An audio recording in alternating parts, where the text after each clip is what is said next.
반갑습니다. 타임 레버리지.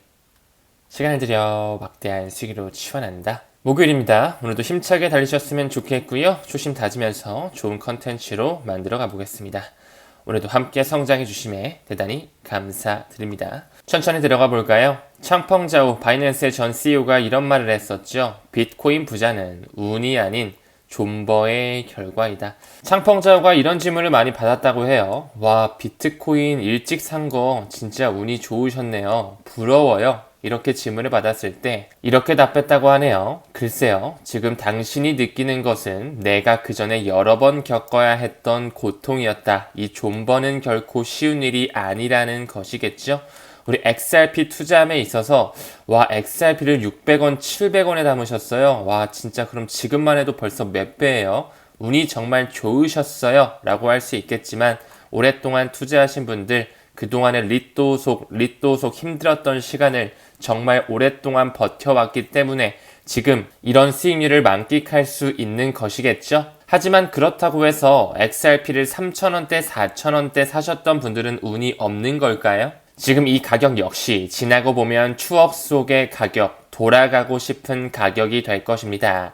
기억하시길 바랄게요. 지금 전 세계 인구 80억 명 넘는 인구 중에 단 4% 정도만 비트코인을 보유하고 있다는 거.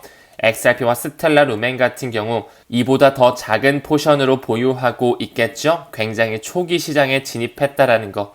지금 여러분들이 갖고 계신 이 물량을 어떻게 지켜나가시는지, 얼마나 중장기적으로 가져갈 수 있는지는 여러분들의 내공과 마인드셋, 공부량에 달려 있습니다. 멘탈은 요 정도 잡고요. 이제 슬슬 불장을 시작할 수 있는 여러 가지 토대가 마련되고 있는데 첫 번째 매우 중대한 이슈로서 러우 전쟁을 말씀드릴 수 있을 것 같아요. 미국과 우크라이나가 30일 휴전안 환영하면서 합의를 보고 있으면서 이제는 러시아에게 공이 넘어갔습니다. 종전을 향한 토대가 마련되고 있는 것이죠. 유럽 역시 평화 협상을 위해 모든 역할을 준비하고 있다라는 거. 굉장히 고무적인 상황으로 볼 수 있을 것 같고요. 이제 공은 러시아로 넘어갔기 때문에 이 마리아 자하로바, 이 러시아 외무부 대변인이 또 어떻게 미국과 접촉을 해서 푸틴과 얘기를 하면서 휴전 협상을 하게 될지 천천히 그 시나리오가 다가오고 있음을 직감할 수 있을 것 같습니다. 다음 기사 봤을 때 미국 유타주의 움직임이 나왔는데요. 비트코인 법안이 통과가 됐습니다만 아쉽게도 핵심 조항이 삭제가 됐어요. 즉 비트코인 준비금 조항은 안타깝게도 들어가지 못했거든요.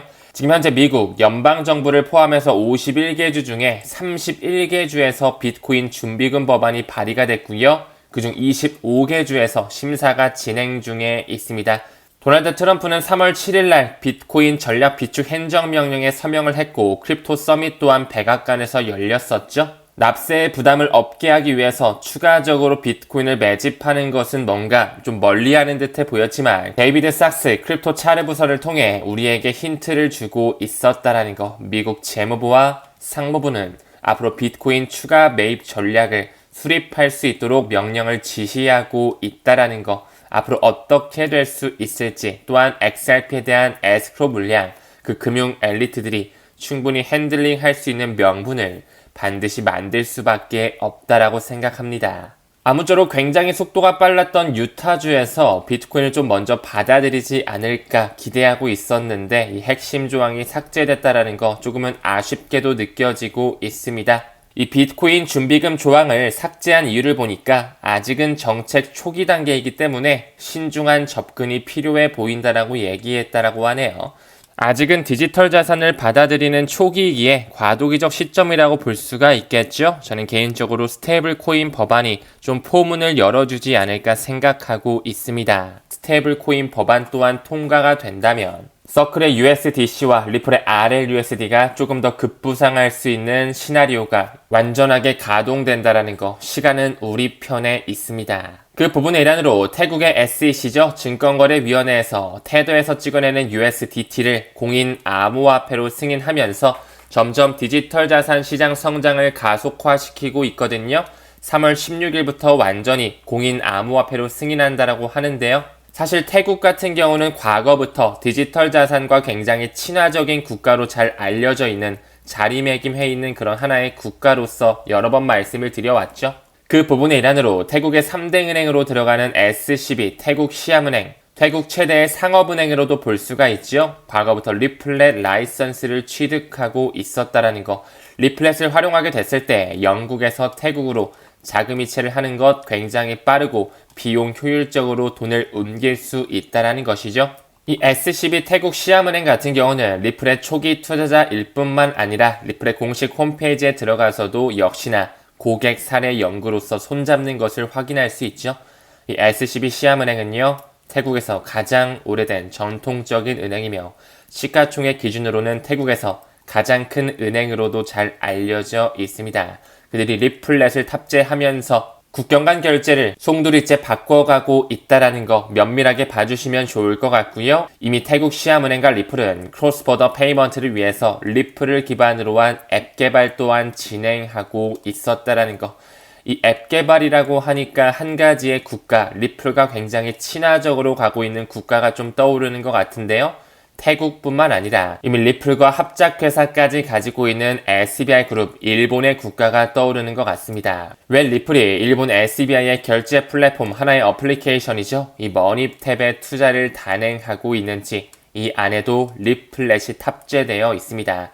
그들은 2019년서부터 SBI의 송금앤 머니탭으로서 XRP, 리플의 결제를 대중화시키고 있었거든요. 즉 아직까지도 현금을 많이 쓰는 일본이 과거서부터 이 머니탭을 통해 QR코드 사용만으로 리플 결제를 가능하게 하기 위해 준비하고 있었다라는 거. 하지만 그때만 하더라도 X래피드, ODL보다는 X커런트, 인터레저 프로토콜만 활용이 되는 시대였죠. 그 당시 13개 지역 은행 간 송금 시스템을 가동하면서 파일럿 테스트를 이미 완료하고 있었고 일본 내 은행 전체 자산의 80% 이상을 이 머니탭으로서 이미 활성화시킨 이력이 있었다라는 거. 하지만 그들은 엑스커런트에서 파일럿 테스트를 끝내지 않았습니다. 2013년 4월 기사를 봤을 때도 일본 야마구치 산하의 3개 은행, 야마구치 은행뿐만 아니라 모미지 은행, 기타 큐슈 은행까지 리플렛이 탑재된 머니탭 송금 서비스를 제공하고 있었고 작년 10월달 기사를 보더라도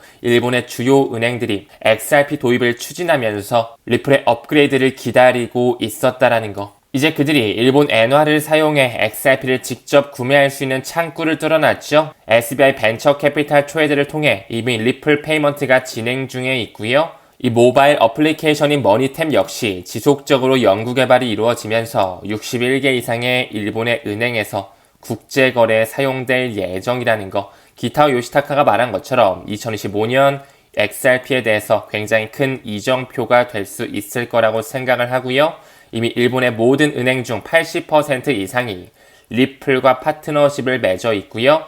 Japanese Banker Association, 일본의 은행 협회 역시 SBI 그룹뿐만 아니라 미즈호, 미쯔비시, SMBC, 스미토모 미쯔이까지 모두 리플과 유착 관계가 끈끈하게 가지고 있다라는 거. 이미 SBI의 송금 플랫폼인 SBI 리밋을 봤을 때 리플렛을 탑재하면서 필리핀, 베트남, 인도네시아 등등 동아시아 지역적으로 송금 플랫폼이 점진적으로 확대되고 있습니다. 또한 SBI 산하에 있는 신세이뱅크 역시 1월 말을 기준으로 해서 이제 완전히 리플의 분산 원장 기술을 탑재하며 XRP가 활용되는 송금 솔루션을 보여주고 있었다라는 거. 이미 SBI 그룹은 리플 네트워크를 탑재하기 위해서 리플 페이먼트를 쓰기 위해서 여러가지 협력 업체들과 함께 합을 맞추고 있었고요. 하이브리드 무역금융을 하기 위해서는 역시나 ISO 2002 R3와 손잡고 있는 심핀 네트워크 XDC를 활용하고 있었고 국경 간 결제를 쓰기 위해서 XRP 레저,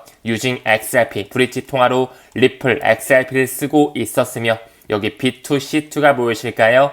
유동성 공급을 위해서 영국 기반의 가상자산 거래 플랫폼이죠. 이 SBI가 왜 B2C2를 인수하면서 XRP를 활용할 수 있는 토대를 마련하고 있는지 SBI 그룹이 리플 XRP의 시장 조성자로 선언된 B2C2에 과거서부터 3천만 달러 이상 투자하면서 완전히 인수해버렸고 이제는 리플 페이먼트를 쓰기 위해 모든 생태계를 구축하고 있습니다. 미국에서 리플사의 규제의 명확성만 완전히 풀어주게 된다면 이제 일본의 모든 은행에서 XRP를 도입할 준비, 대중들 역시 실사용으로 느낄 수 있는 시기가 머지 않았다라고 생각이 드네요.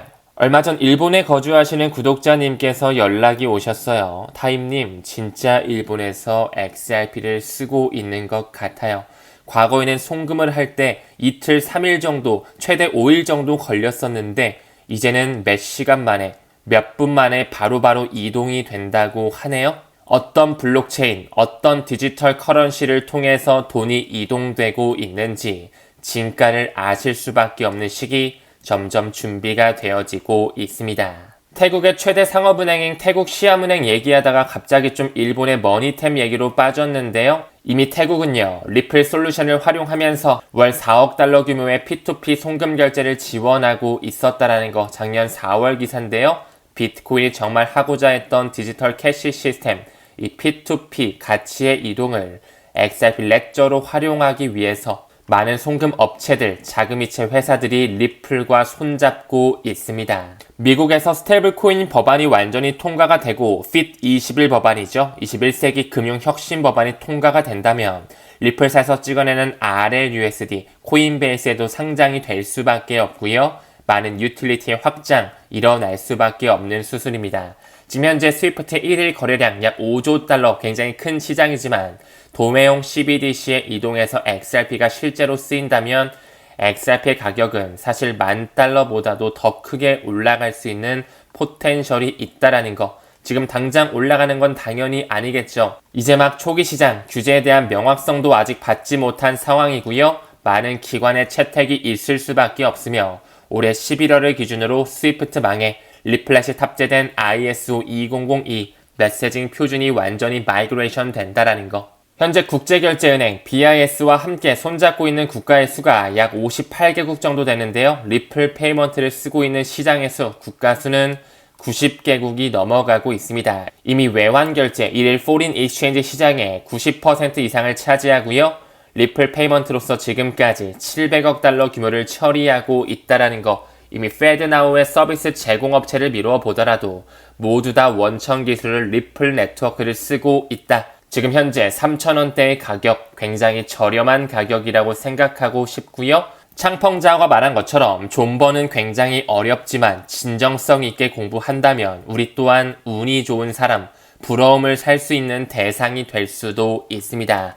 이미 리플은 SCB, 태국뿐만 아니라 일본의 SBI 그룹뿐만 아니라 튠즈와 같은 2C2P, 니움, 에어월렉스와 같은 싱가포르 시장 또한 굉장히 활성화시키면서 XRP를 활용한 국제 송금을 일으키고 있다라고 말씀을 드렸죠. 왜 리플의 아시아 태평양 지역 상무이사인 피오나 머레이가 리플의 디지털 자산 결제 플로우의 50%가 미국이 아닌 싱가포르에서 이루어지고 있다라고 말을 했는지, 미국에서는 못 이루어지게끔 그들이 막아놨잖아요. 아직까지 SEC의 소송, 항소가 끝나지 않았기 때문에 싱가포르, 두바이, 태국, 일본, 스위스, 남미와 같은 이런 미국 밖의 국가에서 사업을 공격적으로 활성화시켰다면 이제는 리플의 본사가 있는 미국에서 사업을 시작할 필요가 있겠죠? 지금 현재 리플사의 채용 공고의 70-80%가 미국, 아메리카에서 이루어지고 있다라는 거. 미 연준의 파월 의장 역시 디뱅킹 문제를 해결하기 위해 협력을 촉구하고 있고요. 통화감독청, 상무부 장관, 재무부 장관, 트럼프 역시